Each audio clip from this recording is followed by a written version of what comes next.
Thank you for joining us today. Please note that this discussion is being recorded. I am Adria Crutchfield, the Executive Director of the Baltimore Regional Housing Partnership. Welcome to BRHP In Conversation, our final conversation for the year. We're very excited today to be rejoined by economist Dionissi Aliprantis, who was first with us in 2020, for a discussion on his latest research, How Good It Can Get, Housing Mobility Programs in the Baltimore Regional Housing Partnership.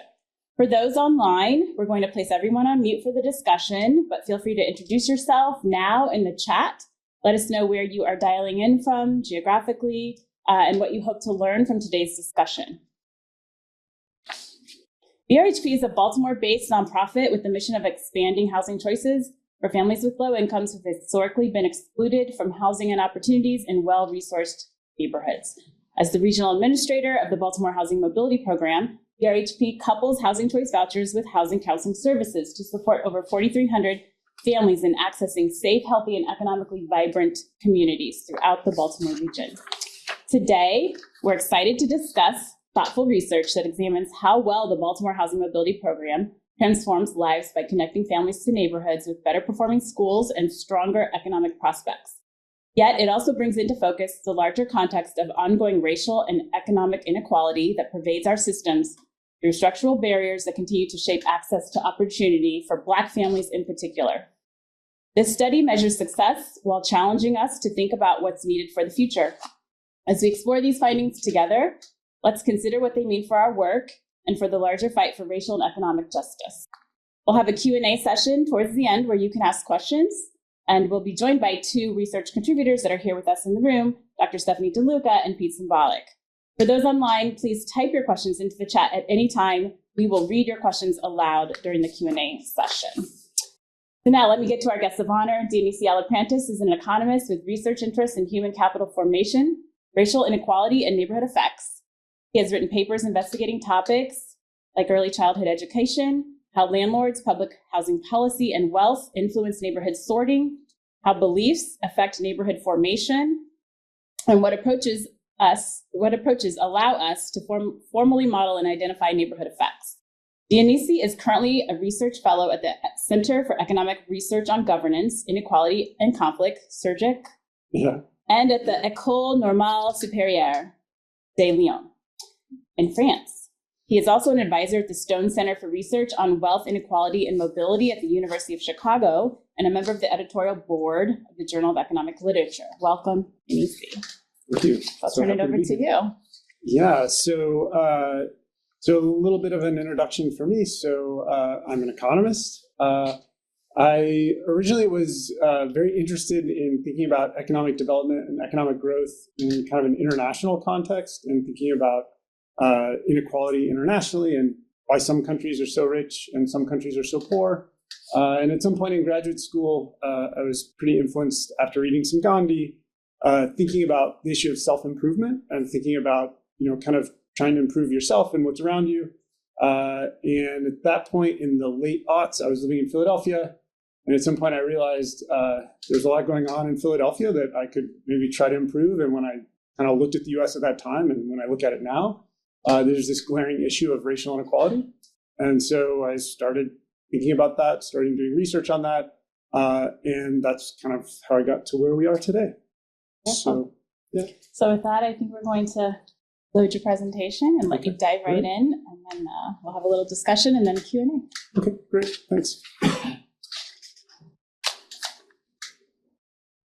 Great, so this paper has a lot of really great news in it. So it's a very gray day, it's a little bit cold, and the good news is I have a lot of good news to tell you about. It's pretty amazing. And I'm pretty happy to be able to share these really wonderful results with you all. I should also mention that this work is joint with Stephanie DeLuca at Johns Hopkins. So for me as a researcher, this is really, just kind of a dream team type idea, both in terms of working with Stephanie and then also working with BRHP and with these data. It's just really exciting work to be doing. So yeah, so thanks. So we're going to be talking a lot about neighborhoods and access to economic opportunity. And this slide is showing you a variable that we're going to show a lot. So on the x-axis here, we have a measure of neighborhood socioeconomic status. So this is one index to summarize 6 different neighborhood characteristics. So these are characteristics that we think, whether we think about kind of social interactions or social networks, when you live in a different type of neighborhood, you might have access to different social interactions, different social networks.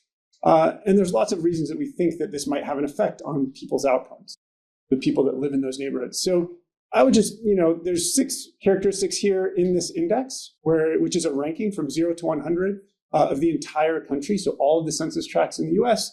And I would just draw your attention, just for the sake of clarity, to the example of BA attainment. So this is showing you that in the lowest ranked neighborhoods in the US, about 10% of adults have a BA, whereas once you go all the way to the top and to the highest ranked neighborhoods, about 70% of adults have a BA. So, this is just one example where you can think of lots of these different mechanisms where a kid growing up in a neighborhood where 10% of the adults, have a BA might be much less likely to attain a BA themselves than, say, if they'd grown up in a neighborhood where, say, 60 or 70% of the adults had attained a BA. So this is just a concrete example of the types of, kind of social interactions that you might have depending on what neighborhood you live in. And a BA being a Bachelor of Arts. Bachelor of Arts, yes, a college degree. Yes. Thank you.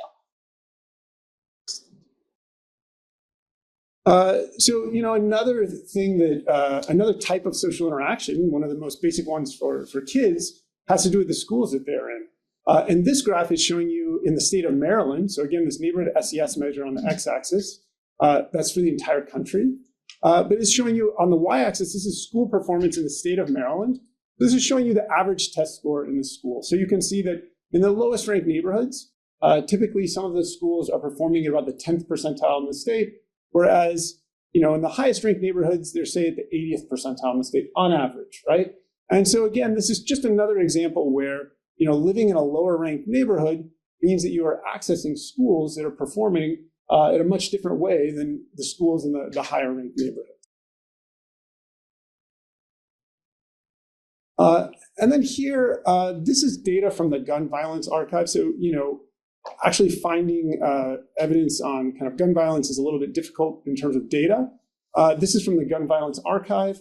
And I should say it seems like there's some really amazing things happening here more broadly in Baltimore at the moment around this issue.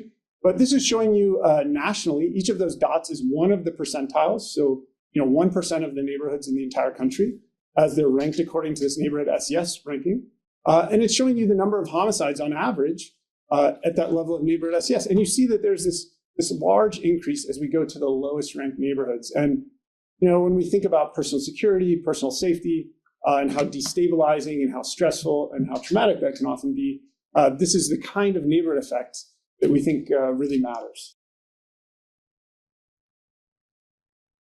Okay, so this is a figure that's going to show you what the issue that the problem that we're trying to solve here. And the issue is the following. There's about 130,000, give or take, poor Black residents of the Baltimore metro area. So when I speak about Baltimore, I'm typically going to be talking about the metro area. When I think about, kind of Baltimore City, I will be specific and speak about Baltimore City itself. And the issue here is that, as we said, when you think about a poor individual's kind of outcomes, in terms of how they do in the labor market or how their children do, it's probably going to matter whether they're in, the lowest ranked or the highest poverty neighborhood, or if they're in a neighborhood where they're having access to higher performing schools, all of these other, kind of resources that you can access through your neighborhood. And here what we see is that there's this high concentration of poor Black residents in Baltimore in the lowest ranked tracts in the country. Now, this next slide, it's still showing you, the same number of people in each of those bars. So that leftmost bar is, the exact same people are in that are there. But now I'm going to split out everyone in Baltimore, the entire metro area, and I'm going to split them out by whether or not they are in Baltimore City or whether or not they're outside of Baltimore City. So in Baltimore City, they're in light blue there. And what this figure is showing you is that this is an issue in Baltimore City. So I think, we kind of all know this. This is not, any kind of a surprise. But the issue here, the point here is that, this is something that's happening in Baltimore City. And now this last figure is just to show you, just to contrast what the distribution looks like, what where poor white residents of the Baltimore metro area are located in terms of neighborhood SES. So again, so these are not high-income white households or high-income white residents of Baltimore. These are still poor residents of Baltimore that are white.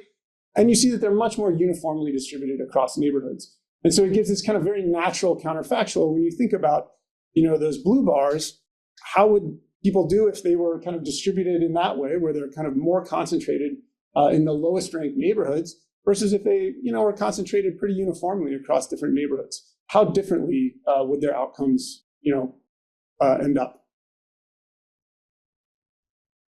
All right, so I'm going to show you the same data in a slightly different form here, and this is going to be a way to summarize what happened with the BRHP, some of our results. So first here, now we're going to be looking at poor Black residents in Baltimore City. So that leftmost blue bar is telling you that 60% of those residents are in the bottom 10% of neighborhoods according to this neighborhood SES ranking nationally. And so you just see this very high concentration, which is kind of the issue. And we can call it lots of different words, but there's lots of reasons that we think that we should be concerned about this, right? So the empty, the hollow black bars there, the black outline bars, are showing you housing choice vouchers in Baltimore City. And it's showing you that they're less concentrated than our poor Black residents in Baltimore City, but not entirely so. So about 40% of those housing choice vouchers are in the lowest decile of neighborhoods. And then, they're kind of moving a little bit out, a little bit more uniformly. So, in some sense, it makes the problem a little bit better, but it really does not solve the problem. The next slide is showing you that the BRHP is solving the problem. It is addressing the issue, and it is getting poor Black residents of Baltimore City to access higher SES neighborhoods and all of the kinds of economic opportunity that comes along with that. So what does that mean? You see that now here, you can also show the next slide. When we compare with, for example, poor white residents of the entire Baltimore metro area, like the BRHP residents there, you see that the BRHP is actually even doing better than the poor white residents. And you just see this completely massive gap between the blue bars and the hollow black outline bars or the red bars, showing you that the BRHP is enabling people to access neighborhoods and opportunity through those neighborhoods in a really powerful and profound way. All right, so there's lots of other ways that we could think about kind of the good news that I just showed you. We could think about trying to characterize the success of the BRHP in many ways. One of those has to do with the rental market. So here in gray, I'm showing you the housing choice vouchers in the entire Baltimore metro area. The green bars here are showing you the distribution of rental units in Baltimore in the entire metro area. And again, the hollow black outline bars are the BRHP. And what this is showing you is that not only is the BRHP doing better than the housing choice voucher program in terms of the neighborhoods that it's allowing its participants to access, but it's actually doing better than the rental market on average. Like the entire rental market, it's actually doing better than even that. So there's lots of ways to kind of cut the data, but this is a really positive piece of news. And on the next slide, the comparison that I'd like to draw your attention to is the hollow black diamond there, which is showing you the average 2-bedroom rent that's paid by different populations at each of these kind of bins of neighborhood SES. The black diamond there is showing you what it is for BRHP. The green circle there is showing you for rental units overall. That's the main comparison I'd like to draw your attention to. And you see that while there are some bins here where there's a little bit of a gap, broadly speaking, these are completely overlapped. So it's not that the BRHP is having to pay higher rents to get into these neighborhoods. They're right there. All right. So again, another way of thinking about the BRHP and its success is that we could compare it with other prominent housing mobility programs. And there's nuance to this comparison and thinking about kind of the cities that they're being implemented in. But here I'm showing you on the x-axis a neighborhood poverty ranking, which is essentially kind of the ranking of neighborhoods in terms of their neighborhood poverty rate relative to what the non-Hispanic white population in the year in question would look like. And this ranking, is showing you from a ranking from 0 to 100. When you look at Gautreaux, this other housing mobility program that happened in Chicago, you see these absolutely massive changes in neighborhoods. And what you see for BRHP is something very similar. You see these absolutely massive changes. So from about the percentile of neighborhood poverty to the 77th. But just these massive changes. And what you see, for example, with moving to opportunity across the 5 sites are slightly smaller changes in neighborhood conditions. And so, this is, in a lot of ways, this is why we're talking about Baltimore and the BRHP, in terms of how good it can get, because these are just absolutely massive changes to the neighborhoods that participate. And another way to think about this, so when we're thinking about kind of comparing different programs and comparing different housing mobility programs, here, this is just another way of expressing this. Instead of just looking at neighborhoods, we're looking at the actual schools and their performance. So thinking about test scores, the BRHP typically, compared with poor Black residents of Baltimore City, are moving residents to be in tracts that are zoned to schools that are performing at about the 50th percentile in the state, compared with about the 10th percentile. And you can see that, again, these are very large changes, comparable in many ways to what happened in Gautreaux, and much larger than kind of what happened in MTO or CMTO. All right, so this is what I just showed you to this point is just kind of like a lot of really good news. Like, this is just awesome and just kind of celebrating. And there's a lot of different ways of doing that. But now we kind of want to dig in and try to get a sense of, okay, why do things work so well? And are there even ways we could make it even better? Somewhat kind of crazy idea. All right, so the first thing to note is there's actually a really large literature thinking about the practices of, example, the BRHP on the demand side of the rental market. So, there's a bunch of these practices that, as my co-author sitting here in the audience can attest to. She's written many papers on these issues, thinking about things like pre-search counseling, post-move support, extended search times. These are things that we know really matter and are an important part of the secret sauce of what you all are doing here.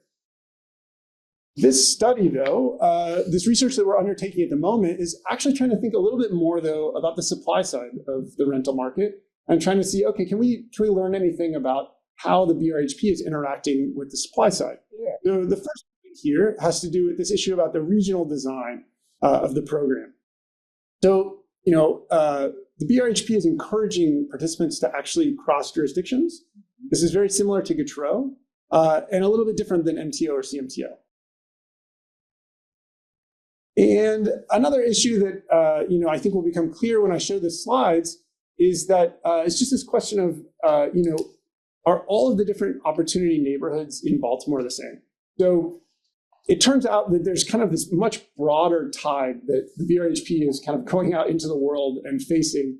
And it has to do with the fact that even at the same levels of income, including very high levels of income, Black and white households live in very different neighborhoods on average. And the question is, why is that? And it turns out it's not the racial wealth gap. And it turns out that it has something to do with kind of sorting over neighborhood Black share.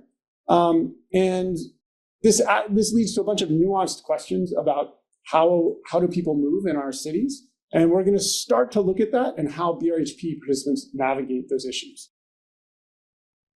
Thank you. So, on this first point, thinking about the regional design of the BRHP, we're going to be looking at this broader point that when you look at where opportunity neighborhoods are in Baltimore and the greater metro area, a lot of them are not just in Baltimore City. So here, I'm thinking about opportunity neighborhoods as neighborhoods just in the top third of this neighborhood SES ranking. A lot of times people will think about opportunity neighborhoods as those in the top third of some ranking. And here what you can see is when you look at the cumulative number of rental units by county, what you see is that Anne Arundel, I think I pronounced that right. Anne Arundel has the highest number. You got it right the first time. I'm trying. It's all good. Clearly not from around here. So you see, in red there, you see they have the most units in these higher, this higher SES neighborhoods. The same thing is true for Baltimore County, and Baltimore City is in the middle here. So we're thinking about the overall supply and the overall kind of stock of units that are available to the program. A lot of them are outside of Baltimore City. That's the point of this slide. And this slide is showing you the same thing. So here's just maybe a little bit more clear, just the comparison between Baltimore City and other counties in Baltimore. When you look in that, the top half of neighborhoods in terms of this SES variable, about 20, 25% maybe are in Baltimore City, the rest are outside. So, I'm not going to get into the details, but there's a statistical technique we use in the paper to try to think about decomposing how much of the improvements I showed you that the Baltimore Regional Housing Partnership, is able to implement. How much of that overall improvement is coming from moves within each county, and how much is coming from the fact that participants in the BRHP are moving across counties? And when we do this statistical technique, the first thing we see is that, in fact, when you compare Baltimore BRHP participants to poor Black residents in Baltimore, in the entire metro area, within each county, we see, there are improvements. Like the BRHP is helping stay within Baltimore City or within Baltimore County relative to poor Black residents in those counties. When somebody has a BRHP voucher, they tend to live in higher SES neighborhoods. I'll say one more. One more. Thank you. So here, this is now trying to say, okay, so we saw that within each county, there are improvements from the BRHP. Now we're saying, okay, can we also identify what is the improvement? What share of the overall improvement, which is that top row there, which is relative, for example, for Black HCV holders or poor Black residents in Baltimore, it's 32 and 39 percentile points in terms of this neighborhood SES variable, which we said is just, these are massive changes. The moves across counties are at least 2/3 of that success. So this is telling us that being able to move and access that supply outside of Baltimore City is a really important part of the BRHP's success and a really important part of its design. All right, so now I'm just going to tell you very briefly about kind of the tide, kind of what's out there and how this is not historical data. The first time you might have looked at this, you might have thought that this is, say, historical. This is the most recent census data we have from the American Community Survey. So this is showing you within income bins, the neighborhood SES of Black and white households. And what this is showing you is that at the highest incomes, Black and white households live about 20 percentile points of neighborhood SES on average in different neighborhoods. At the lower end of income, that widens and goes up to 40 percentile points. So there's just, even at the same levels of income, there's very different neighborhoods for Black and white households in Baltimore. Now, something that's a little bit surprising to me, at least, so I was very convinced that this was going to be all about the racial wealth gap. This is one of the reasons we care about the racial wealth gap. Let's talk about that. It turns out it's not about the racial wealth gap. It turns out there's something about the neighborhoods in our cities and how Black and white households are sorting over those. So when Black households sort into a neighborhood that's less than 20% Black, they sort over neighborhood SES just like their white counterparts. But when Black households are sorting into tracts that are at least 20% Black, they're giving up a lot of neighborhood SES. So then the question becomes, okay, what is this barrier? What is this friction? What's going on here? So this sets the context, which I think helps us understand when we look at the BRHP and we look at their participants, they're somewhere in between poor Black and white residents in Baltimore. So the blue bar here is showing you poor Black residents in Baltimore and showing you that the vast majority of them are in neighborhoods that are majority Black. They're 50 to 100% Black. In contrast, when you look at the red bars here, 40% of poor white residents are in neighborhoods that are 0 to 10% Black, where there's very few Black residents. Now, the empty outlined black bars are showing you the BRHP and showing you that they're somewhere in between. So there's very few in the 0 to 10% bin, but there's also relatively few in the 50 to 10% bin. And there's many in this in between 10 to 30 and 30 to 50%. Now, this last slide that I'll show you, I think is a pretty incredible point. The more I've been thinking about it, the more I think this is a really incredible slide. So what this is showing you is that in red here, you can see the solid dot is showing you the median neighborhood SES of poor white residents in Baltimore, the entire metro area. The hollow dot is showing you for housing choice voucher holders that are white, their median neighborhood SES. And then in blue, you're seeing the Black poor or Black HCV households. You can see that there's kind of this decline as there's an increase in the share of Black residents in a neighborhood. But the black X's there for the BRHP are telling you that even though Black BRHP residents are sorting into higher Black share neighborhoods, even when they're doing so, they're sorting into higher SES neighborhoods than their white counterparts. So the BRHP, kind of, despite the fact that there's this clearly this very strong force. There's kind of this tide out there that we're fighting against. Somehow is finding this incredible success and allowing participants to navigate to these opportunity neighborhoods in a way that is just really remarkable. So I think there's a lot of good news here. We are going to be digging in more to try to understand some of these patterns and understand how some of these sorting patterns emerge in the data. But we're really grateful so far for the access to the data and all the insights we've gotten from the team here. So absolutely. Thank you for that. That's a lot to absorb. Yeah. So I'm going to take a few moments maybe to help the audience maybe process and understand some of the things that you've highlighted here. And this is just the first phase of the research. As Dionissi has mentioned, we will be working closely with Stephanie DeLuca to look at longer-term outcomes of the families as they make their neighborhood decisions. So you titled the paper, How Good It Can Get, and you've referenced CMTO, which you might need to explain to our audience members, GTRO, MTO.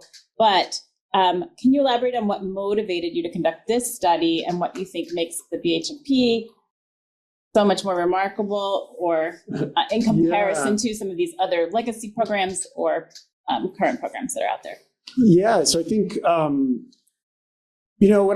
when I showed those original figures to kind of demonstrate what I consider to be the problem of, residential segregation in the U.S. in many of our cities. Now, it's not like that in all of our cities. But the question is, okay, what do we do? What do we do with that blue bar? Like, how do we intervene? Do we support those neighborhoods? Do we try to help some of those people move to higher SES neighborhoods? It's something that's pretty remarkable to see in the literature on housing mobility programs. So GTRO, I think, has an incredible story and was a really remarkable program. And I don't know if people are aware that the Moving to Opportunity experiment was something that was motivated by that, trying to kind of replicate the success. And, there's been other programs as well, like the Inclusive Communities Project in Dallas. But the thing that's really remarkable about Baltimore is just the magnitude of changes in neighborhoods. So, we just don't really see that a lot in the data, people making those kinds of moves and having such different schools, such different safety, such different just kind of neighborhood environments that are really positive and that, it seems like are able to maybe break intergenerational poverty. I want to do that. I think we as a society should be trying to do that and be trying to change our cities in a positive way like that. So, in some ways it's just, I think it kind of speaks for itself. And it's also the fact that all of this is contemporary. So some of these other studies are kind of older or I don't know, legacy. And, they've kind of paved the way and they've shown us we've learned a lot from them. But the fact that what's going on in Baltimore is happening right now is very exciting. Awesome. If you're in the audience, think of your questions that you might want to ask. I've got a few more for Dionissi. If you're online joining us, please go ahead and drop some of those into the chat.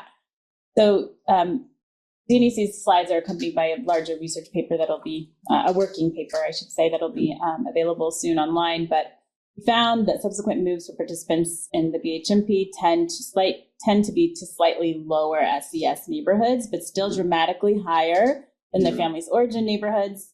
Can you speak to this a little bit more, provide a little bit more context about the durability of the move? Yeah, so something that's really incredible about the BRHP and the work that you all are doing is that it seems that when people are moving to these kind of higher SES neighborhoods and more integrated neighborhoods, that they're really staying there. And again, Stephanie's written like multiple papers on this. So, but what we're finding now, even with the contemporary data, is that there are some shifts when you think about something like neighborhood SES, maybe a little bit lower in the second move, but in ways that don't seem very large. And that if that is the trade-off for a household actually staying in a neighborhood over a long period of time, it seems great. It seems really, really good. I would just add that staying in a community for a longer period of time is generally better for the children who are matriculating through the school system. So that's something that we like to see in terms of families. Just thinking about stability, housing stability. Absolutely. Yes. Yeah. Going further into the data on subsequent moves, you also found that BRHP families often select neighborhoods with a higher share of Black residents in their second moves, while still maintaining access to the higher SES neighborhoods. Yes. There can be positives to living in neighborhoods with both racial diversity and economic opportunity. But does the data tell us anything about why this pattern might be occurring? So yeah, that's kind of the $1 million question. So we're looking into that actively right now and trying to understand, why do we see those patterns? So when I talk about the tide and why I framed it in those terms, that the BRHP is actually going out against this tide. The original data I showed you up there was for very high income Black households, and so I don't know why do such high income Black households trade off or end up in lower SES neighborhoods than their white counterparts? I think that's a really interesting question, and I've been thinking about it a lot for the past couple of years, trying to understand it. I know Stephanie has been thinking about that. I know you all are thinking about these similar issues about is it something about belonging? Is it something about welcoming? Is it something about just what's available? Is it something about the structure of our housing market? Is it kind of information? Is it about social networks? There's so many different explanations. So we are testing the data. We are trying to figure out what kind of evidence would convince us one way or the other. But we're finding some very interesting patterns in the data, and hopefully we're able to shed some light on these issues to try to rule out a couple of the hypotheses and try to shed some light on it. With that, I want to invite Stephanie and Pete to join us. And I have a question for you too, and then we'll open it up to the audience questions. Give Pete a second to get up here. So Stephanie or Pete, or to you both, what did you find most surprising, if anything, or what were you expecting to see that maybe you didn't see in this phase of the research? You go first. I think maybe not surprising, but it was good to see and validating that our households are generally getting new units in higher SES neighborhoods at a rate higher than the rental market overall. And to me, that's a real success in terms of, one, their sort of stick-to-itiveness in finding these homes and getting into these neighborhoods, and two, the work that we do in terms of the prep with pre-move counseling, housing search assistance, and then long-term keeping them in those neighborhoods through post-move counseling services. Yeah, I think that's right. I think the SES of the neighborhoods relative to the rest of the rental market was a surprise to me. But I think what was, I don't want to say a surprise, but an encouraging continuation of earlier stuff that I saw with my co-author Peter Rosenblatt when we looked at the first 10 years of the mobility program before it was BRHP, were similarly durable moves to higher opportunity neighborhoods. Much more similar to what we saw in the original Chicago Detroit desegregation remedy. And so I think that it tells me a lot of important things. One is that it's possible to provide choice for families who have been cheated of such choices historically, individually, to do things critics think you can't do. So I think it's possible to provide. So choice here is one component, right? Thinking about inequality is another component here. But I think that's remarkable. I think it's also powerful to see my team and I have interviewed over 100 families who participated in the Baltimore program earlier, and families across the country who've had options, and what that does to a parent's sense of self and sense of family, and how that feeds into, I think, some of the durability of the moves, recognizing what it can be like to be in a different kind of apartment than yours, in a different kind of neighborhood, and the potential other benefits there. And so I think that it's encouraging to see that replicated, especially, as Dionissi said, given the difficulty even for high income Black households to enter some of our highest opportunity neighborhoods. Nationally speaking, we can talk a little bit more about why we think there might be some difficulty for families in general, what's going on. But I think it's really encouraging and exciting. And, I wasn't sure when we did this 10 years, I can't keep track of time. Peter and I did this to take another look and say that they figured this out. And it doesn't mean it's easy, but it's possible to get something done for thousands of families who have the right to have that. Thank you. So I'm going to turn to audience questions, and then we'll take some online. So I saw Mr. Estee, go ahead. Well, hello. Thank you all for being with us here today and sharing this information. It's really interesting to me. I know we kind of already talked about that $1 million question. You gave a couple of things it could be. I'm curious because I'm really interested in sociology. How are you going to conduct the data that will kind of give you that answer? Will it be like qualitative interviews? And would there be an opportunity to talk to maybe BRHP residents where they could explain their situation where it's different and they're still moving into those higher SES versus the other Black population that isn't with BRHP? Thank you for that question. Just to quickly summarize for those who may not have heard online, you're interested in knowing what they're thinking about in terms of why we're seeing still some families not access those SES, the highest SES communities. And for those that are accessing them, what can we gain and how are we going to try to get that information? Thank you. I mean, I think what you said is right on. We're going to ask them. I think that's one of the things we're hoping to do is actually conduct a survey and see what they have to say. I think that's one of the strengths of qualitative work. I think it's open-ended and you can hear from them. We've started looking quantitatively at thinking about the sequence of moves, the pattern, the timing of moves, and thinking about what are the implications of that. And so, I think it's going to be a combination of different types of evidence, but I do think just asking people and listening to what they have to say is a good thing to do. I'm the quantitative person here, but I would just say I think there's a lot of power in that. Yeah, and I think just to give you an example of one thing I think I'm kind of obsessed with is this, what's happening with credit scores when people try to rent apartments. I've been talking to families who are trying to find housing for 25 years. And the credit score screening process is relatively new in my research life. It's been happening for homeowners for a very long time, but only in maybe 2011, 2012 did landlords have access to the same credit scoring products from Equifax and Experian and TransUnion as banks and lenders did. And, with more successful and aggressive source of income protection laws and practices and civil rights litigation, landlords, albeit not always meaning to be exclusive, are trying to figure out ways to reduce their risk and, mix and match that with some stereotypes and not having good knowledge of what it's like to rent to different kinds of customers. Using that credit score, I think, is a really important thing to keep an eye on because, I think it's perfectly legal to discriminate against people on the basis of their credit score and to change credit scores. And I think in some recent work I've done with some other colleagues, we're finding quite different patterns of credit scores in the lives of Black and white Americans who have the same income levels. So something is going on in the way we do that. And so I think credit score is something that might be happening. We've been hearing about that from some other folks. And so that's one idea. I suspect that we could learn a lot from what y'all are hearing from landlords in some other ways.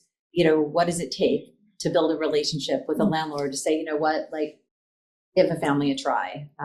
Because many landlords that we've talked to in Baltimore, Cleveland, Dallas, and some in Seattle have rented to voucher holders before, but didn't have the kind of support that you get with a mobility program like in Baltimore. And so there may be a couple of different things happening. There may be, Dionissi hinted at, we also know that, if you take your average Black household earning $100,000, that household is living in the kind of neighborhood that the average white American earning $30,000 lives in. And part of this has to do with the extent to which neighborhoods are stratified by race and class, so that you have family members, friends, and kids in neighborhoods nearby who may be lower income but need your support. And white stratification doesn't work quite the same way. So there's a bunch of different things. So interviews are one way to do it. And also in this current paper saying, well, what would we expect the data to look like if the following hypothesis were true? So that's sort of a first step. I would also add that I think, and one of our hopes, I think, in terms of any qualitative component of this is to learn more about the neighborhood preferences of our participants in terms of things. We have a huge region, right? And many of the units that we're talking about that are sort of not being accessed in some of the higher SES neighborhoods are in really far-flung exurbs, right? Far from transit, far from employment. And so, we think that that's probably part of the calculus in the decision-making process about where they're looking and what types of neighborhoods they're looking for. And so we hope that some of this research will bear that out. I really appreciate you mentioning the credit score possibility as potentially being a barrier to families. We're eager to see what the data might bear out for that. We do know for sure that someone receiving a voucher, regardless of whether their income goes up or down, the voucher supports the whole subsidy, or supports the whole rent. So specifically for those with vouchers, the credit screening doesn't make any sense in terms of their ability to rent a place. Thanks for that question. Other questions in the room before we go online? So I wanted to ask about majority Black high SES neighborhoods. There's quite a few of those, as you talk about, in Baltimore County. There's a lot in some neighboring counties that aren't part of BRHP's jurisdiction, like County. How much of those types of neighborhoods exist in other metro areas where there's also a lot of poverty concentration?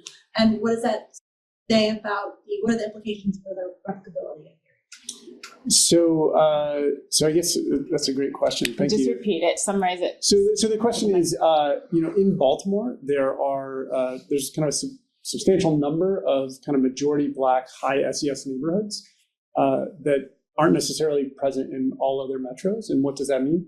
So I guess the first point is, yes, that's true. It seems like there's kind of this higher supply of these neighborhoods in Baltimore that are high SES and high Black share.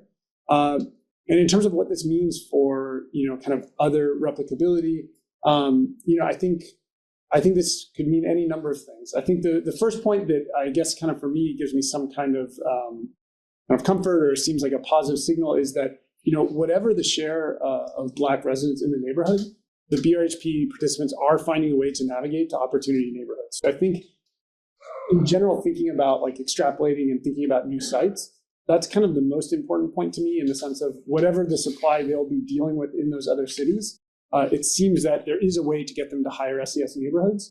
But in terms of, this issue of, what neighborhoods are actually out there, I think there is this bigger question of how accessible are those to people in other cities? And is it a question of, if it's something like source of income discrimination or credit, this is why understanding the mechanism really matters, because if it is source of income or credit, this is something that's going to apply everywhere. If it's something, that somebody's trying to avoid white hostility or, they're encountering something else, then it might be, very important that you have those neighborhoods. And so just really understanding the mechanisms is what it will take to actually answer that question. But I think it kind of gives a hint of why we're so excited to do that research and take those next steps.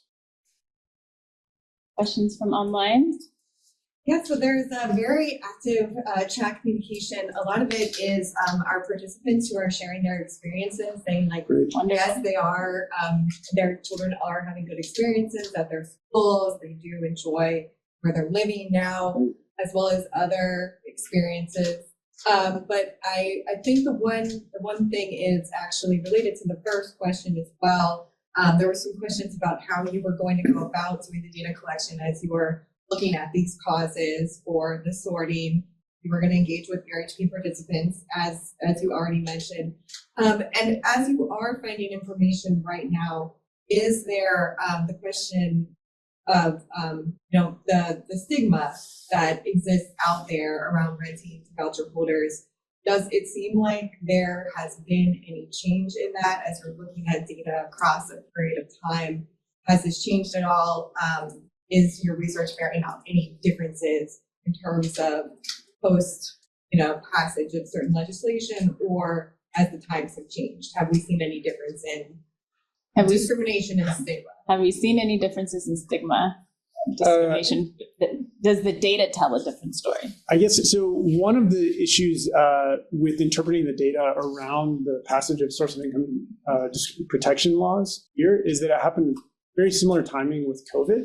And so when you look at the data and try to interpret what happened, I think it's a little bit difficult to unpack how much of that is about source of income discrimination and legislation, and how much of that is the changes happening because of COVID. So in terms of just purely looking at the data, there have been studies looking at generally about source of income discrimination, and we know that even, for example, with small areas, like increased payment standards, so even when vouchers are attached to kind of higher payments, we know that there still will be a very large voucher penalty. And so that's something we've seen, for example, in DC and in other sites. I don't know if you have anything to add to that. So coming at it a different way is to think about what's going on with landlords. And so what we did a while back is talk to landlords who are part of the program here and landlords who were not. Some were in Baltimore, some were in Cleveland, some were in Dallas. And so there's more good news, I think, broadly, which is that landlords are people too. And they also respond well to supports. And so I think one thing we learned both from landlords here in Baltimore and also some in Seattle, which is a much more expensive place to live, where you could rent to lots of different tenants who don't have vouchers, which I think is really key. The same way, though, that you could do in a lot of the suburban Maryland counties as well, is that landlords like to be able to have someone to talk to if they have a question, just like families. And that sometimes landlords are just confused about how certain things work. And if the benefits are explained to them, like being able to have rent that you don't have to collect, it sort of helps frame the issue. So landlords in affluent suburbs with the right supports are happy to rent to voucher holders and will report having at least as good, if not better, experiences with them. So I think another way to look at this is whether there's just general trends in how people feel, with vouchers or racial stigma. I think that we see it in a few different programs now, especially here, that at least with respect to landlords, there's quite a bit of inroads you can make when you treat them like people running businesses and answer their questions and help them get to know families. So I think it's another way I can think about that. And I would even add, we have plenty that are drawn to our mission of absolutely helping families transform their lives. Validated by the audience. Thank you for that. One I even met who had written poetry about the mission. On landlords? Yes, correct. Oh, wow. Very much so. You should share that with yes. Very in the mission. I would just also add on this point, we are fortunate. We're a longstanding program. We've been around for quite a while, and we have a massive network of landlords, property partners who we've been working with, and that has really stayed very stable over the course of time since 2015, when we were first really looking at it. Where for every BRHP household, for every landlord, there's about 2 BRHP households that they serve, and that's a much higher rate than what you see nationally, where for every landlord, it's like 3 or 4 households that are served in the voucher program. And so we're fortunate, again, because of the supports, I think, that we provide landlords in terms of, our landlord recruitment, as well as sort of keeping them engaged with the program, making it easy for them to do business with us and to serve our clients. So. Is there another question from online? Really, there is a lot of just validating. Oh, wonderful. In the online, and landlords, our property partners also chiming in and voicing similar, that they've worked with us for many years. They find landlords are more willing to accept tenants than they were in the past. And just overall, there's a lot of commentary, but not very many questions. Understood. That's fine as well. Another one then for you all here with me, but the paper highlights that BRHP participants access schools performing 1.7 grade levels higher than those of poor Black residents of Baltimore. How significant is the 1.7 grade level improvement in school performance? What might this mean for their future outcomes? I guess I'll just say, so that 1.7 grades is in 4th grade. So I guess, for me, I think it's something that I think we should be talking about more is access to schools and access to high performing schools. And I think that's an important part of what is happening with the BRHP. And I think, I think it's something that in a lot of ways maybe can't be emphasized enough, is thinking about, just one of the most basic kind of ways to access opportunities is through schools. And so I think that 1.7 is a really big number, and I think it's indicative of the kinds of changes in environments that participants experience. And I'd like to hear more from the chat, but it seems to me that just looking at the data, it's kind of eye-popping. So it'd be really interesting to hear kind of more about people's experiences. And I know that there have been lots of interviews and lots of conversations, so it seems like pretty big change. Yeah, I mean, I think the magnitude of that change is large relative to other interventions. And I think it's important because it is, in my estimation, I think it has been very difficult for any school-based interventions to achieve the magnitude of improvement in school quality that have been achieved through the Baltimore program. I think it is hard. We have not achieved as much through education policy with respect to gains in the diversity of the classrooms that African American children are exposed to. So I think that's an important thing to think about how much through housing policy can achieve for education. And it's important because we have now, if I go back and try to do the math, which I won't, between 1966 and 2024, we have decades of evidence to suggest that the peers that you go to school with, the diversity by race and income may not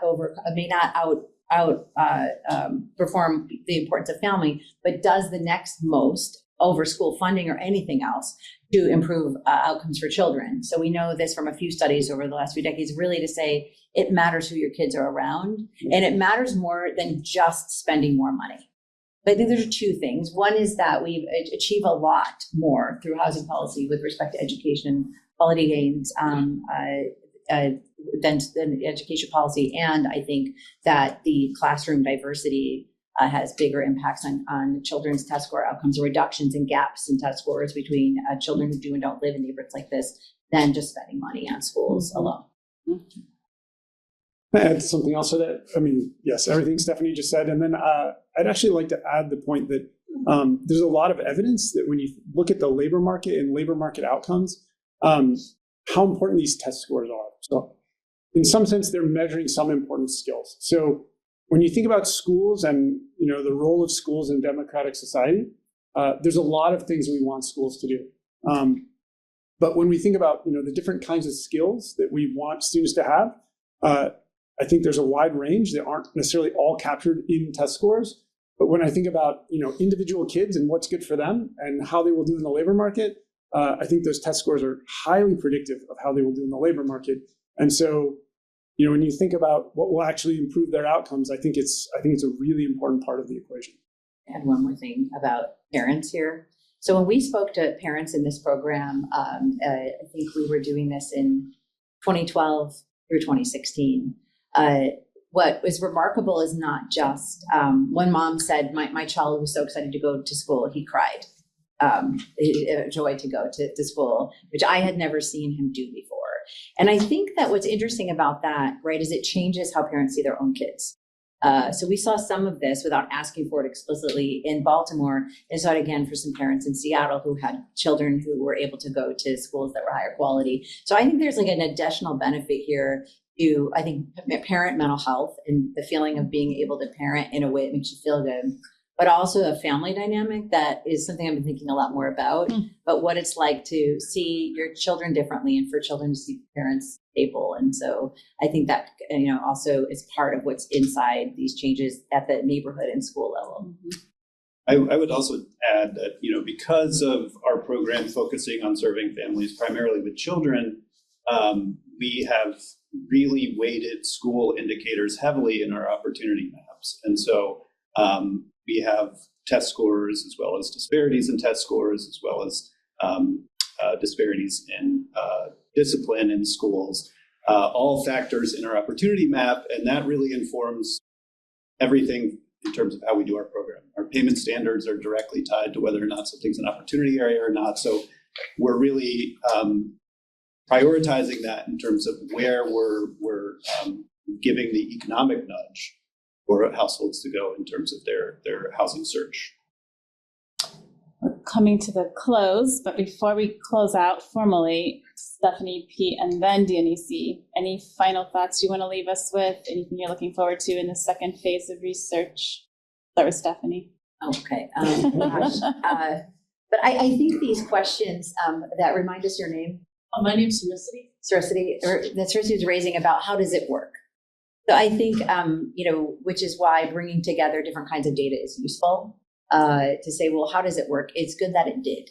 And so I think part of it too would be, some ability to learn more about how you've accomplished this through the work on the ground with staff is something I'm also excited to learn more about, because program implementation and institutional work gets a lot less attention than just the outcomes, but the secret sauce gets made in-house and deserves at least, if not more at times, attention. Figuring out how does one pull this off at a day-to-day level. I'm excited to learn more about that and what you have learned about how to do this, because that's having started way back when, working with folks before this was fully a program 20 years ago.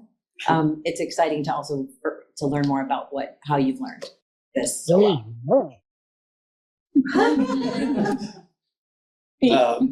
I'm really, really excited to see what this means in terms of the impacts on households, the children, their long-term outcomes to the extent we can see that. And so, what Dionissi has shared today, I think, is a lot of where folks are going, what those neighborhoods look like, and thinking more deeply about then what does that mean? What is the impact for that child, for that family? And so I'm really excited to see what the data will show with that. I'm just going to second what everyone said, but especially what Pete said. I think, something that Stephanie said was talking about the fact that she was working on this, 20 plus years ago.